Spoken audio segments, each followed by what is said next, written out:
Ah, Portland. The city of craft beer, bridges, and protests that feel more like performance art than politics. On Labor Day 2025, instead of barbecues, Portlanders gathered outside the ICE facility, definitely not to drop off a casserole. This wasn't a quiet protest. It was chaos, fires, shouting, and a showdown with federal law enforcement. Portland's history with ICE is long and loud. The South Macadam Avenue facility is a recurring battleground, a symbol of a national debate playing out in the city's backyard. Protesters weren't just venting, they were part of a tradition, clashing with federal agents in a city that's made resistance part of its identity. The night's events were more than just another protest. They were a flashpoint in the ongoing fight over immigration and federal authority. When a sanctuary city faces off with a federal agency, the result is a perfect storm of politics and outrage. Every side claims the moral high ground, and the city's streets become the stage for a national argument. And in Portland, that argument is always loud, messy, and impossible to ignore. Enter Mayor Keith Wilson. After the chaos, he didn't call for calm, he doubled down on Portland's sanctuary stance. Wilson made it clear, Portland police would not help ICE. His priority? Protecting trust between residents and local law enforcement. The city's police focus on local crime, not federal immigration. It's a political gamble, but one that cements his progressive credentials. Wilson's team even runs tabletop exercises to prepare for federal overreach.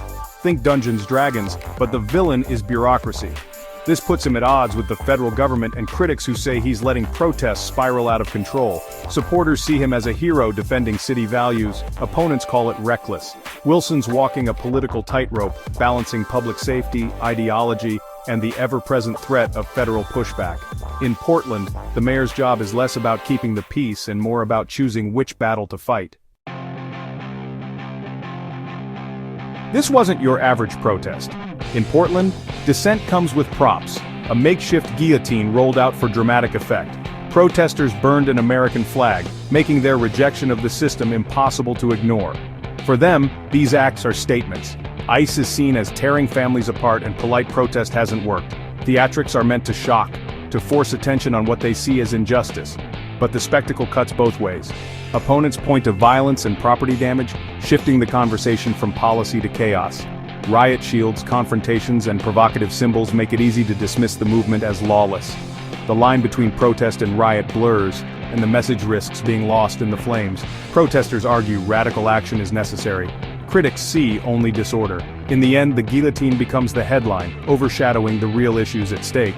In Portland, protest is performance, and the world is watching. So where were Portland police?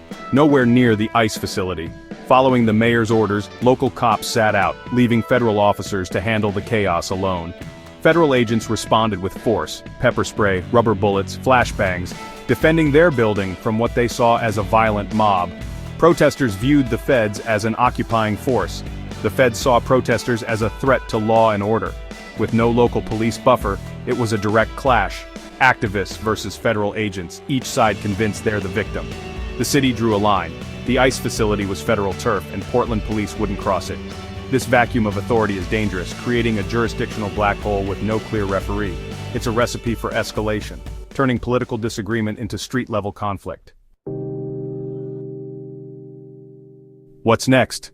The standoff isn't ending soon. The city council wants ICE gone, the agency isn't budging. Both sides are digging in. Portland's fight is a warning for other sanctuary cities. Defying federal policy means bracing for backlash, legal, political, and on the streets. Residents are divided. Some see sanctuary as moral duty, others are exhausted by unrest and fear for public safety.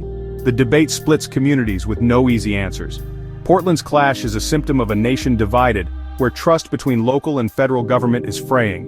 When mayors run war games and protesters roll out guillotines, it's clear this is about more than immigration.